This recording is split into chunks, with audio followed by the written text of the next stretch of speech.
ইব্রাহিম নবী সন্তানের জবাই দিতে গিয়া ধৈর্যের পাহাড় হয়ে গেলেন। সন্তান ইসমাইলও ধৈর্য ধারণ করে বাবার সামনে সারেন্ডার হয়ে গেল। আল্লাহ তাকে কামিয়াবি দান করলেন। অতএব হাজেরা নবীর স্ত্রী, ইসমাইল নবীর মা যখন জঙ্গলে মক্কার কিনারায় রেখে আসছেন, হাজেরা শুনছে আল্লাহর অর্ডার, কয় স্বামী আর কোনো দুঃখ নাই, আল্লাহ যাতে রাজি আমি হাজেরাও তাতে রাজি। এইভাবে জীবনটা চালাতে হবে ধৈর্যের সাথে। আল্লাহর কাছে তওবা করেন যাদের ধৈর্য নাই, আমরা ধৈর্য ধারণকারী। ও আল্লাহ আমাদের ধৈর্য ধারণকারীদের অন্তর্ভুক্ত বানায় দাও। পরীক্ষা করো বা পাশ করার তৌফিক আমাদের দান করো। আয় আল্লাহ গুনাহমুক্ত বানায় দাও। আয় আল্লাহ তোমার ভয় নিয়ে গুনাহ থেকে বাঁচার তৌফিক দান করো। 1 নম্বরে আল্লাহর ভয়, দ্বিতীয় ক্ষুধা, 3 নম্বর সম্পদের কোরবানি, 4 নম্বর হলো জানের কোরবানি, 5 নাম্বার হলো ফলের কোরবানি। ইমাম শাফিঈ বলেন এখানে ফল দ্বারা উদ্দেশ্য গাছের ফল না, কয় কি কয়, তোমার সন্তান হলো আসল ফল। কোরআন শরীফে নারীদেরকে জমিন ফসল উৎপাদনের জমিন বলা হয়েছে, ক্ষেত হলো নারীরা, আর ওই নারীদের ক্ষেতের ফসল হলো সন্তান।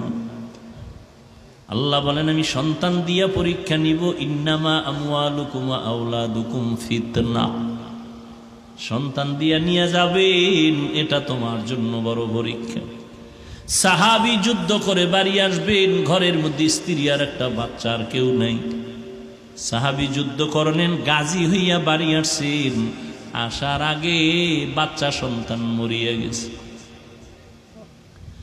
বাচ্চাটার একটা বিছানায় শোয়াইয়া মা চাদর দিয়া ঢাইকা রাখছে, ঘুমা।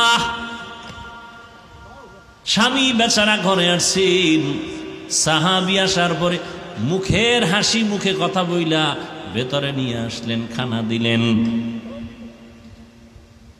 মনটা বেজার করে না, স্বামী জানি পেরেশানি করে। খাইতে বইয়া কয় আমার বাচ্চা কই, স্ত্রী কয় ঘুমায়। আর আমগো আম্মা জানেরা কি হলে, হুদা জায়গায় একটা টেলিফোন করে একটা পেরেশানি দিয়ে থইব স্বামীরে, কই গেছো অমুক জায়গায়, কয় হ্যাঁ আগুন লাগবে বাবা, আইও। লাগে নাই, লাগবো। বয়ে বয়ে দুনিয়ার কাম করে, স্বামী যখন আইছে বিছনা ফিরে গেছে, কিও কয় অসুস্থ, কয় পানি, কয় লইয়া খাও। আর এর আগে আড্ডা দিছে বয়ে বয়ে, ওই বাড়ি হেই বাড়ি, হিজরত করছে, গাছতে গেছে তাবলিগের মতো গাছতে। আর স্বামী যখন আইছে শীত পাঠানো হয়ে গেছে, কি ওকে অসুস্থ, পানি কা লইয়া খাও, খাওয়ান কা লইয়া খাও। আর সাহাবীর স্ত্রী বলে না সন্তান মরে গেছে, স্বামী বেচারা যুদ্ধ পরিচালনা করে আসছে, পেরেশানি দেওয়া যাবে না, ঘুমায়। তো বাবাই চিন্তা করছে যখন ঘুমায় আর টেনশন আছে, কোনো টেনশন নাই। এইভাবে রাত কাটাইছেন, ফজরের আজান হয়ে গেল, স্বামী নামাজ পড়লো, বিবিও পড়লো।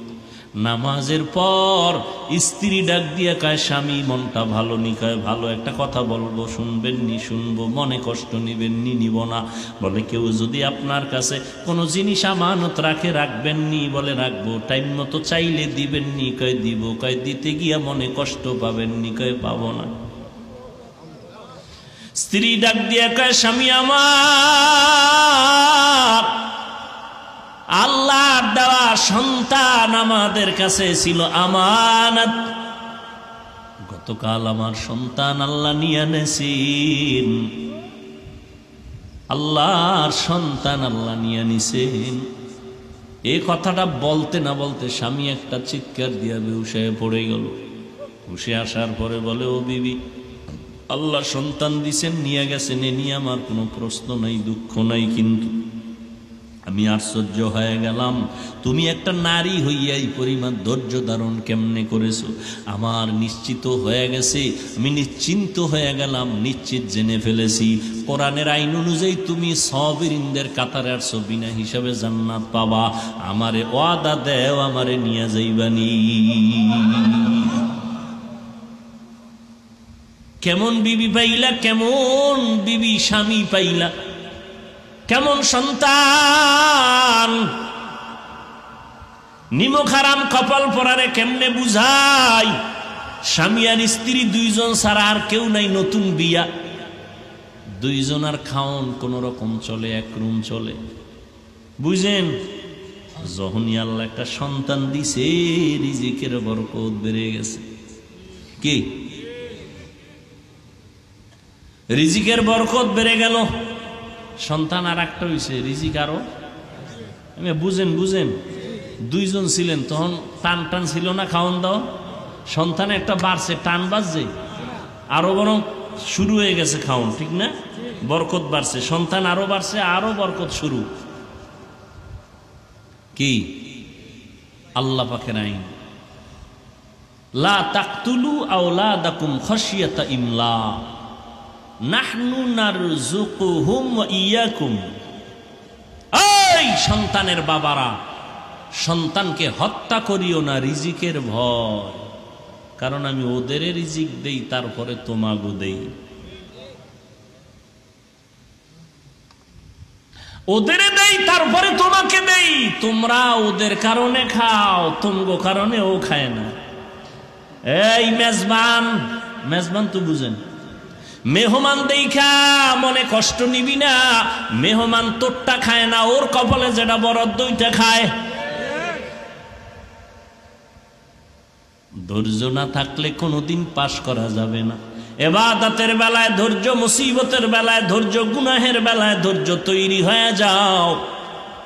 আমার নবী ধৈর্যের পাহাড় হয়ে গেলেন, ইব্রাহিম নবী সন্তানের জবাই দিতে গিয়া ধৈর্যের পাহাড় হয়ে গেলেন, সন্তান ইসমাইলও ধৈর্য ধারণ করে বাবার সামনে সারেন্ডার হয়ে গেল, আল্লাহ তাকে কামিয়াবি দান করলেন।